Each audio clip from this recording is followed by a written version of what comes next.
Франциялық ойшылдың сөзімен тамамдағым келіп жатыр. Арабтар айтпақшы: «Әл-хаққу ма шахида бихил аъда». Ақиқат дұшпандар да мойындаған нәрсе дейді. Яғни ки дұшпаныңыз келіп, соның дұрыс екенін мойындап жатса, бұл оның ақиқат екенін көрсетеді дейді. Франциялық Атен Дене деген ойшылдың айтқан сөзі бар. Бір әйелмен шектелу бұл Масихия, Насрания дінінен алынған нәрсе. Және бұның астында көптеген жаманшылық қоғамға зияндар жатыр. Осы зиян ең үлкен мөлшерде үш нәрседе қоғамда көрініс тапты дейді.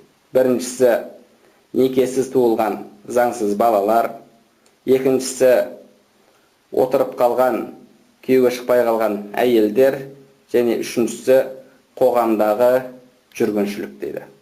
Алла субхана ва тағала бір еркекке 4 әйел алуды рұқсат етумен осы проблемалардың бәрін бізге шешіп берді.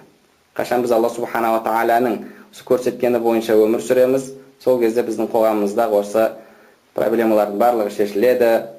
Бізде көздерінен жас аққан жетім балалар болмайды. Бізде жесір қалған жалғыз басты әйелдер болмайды.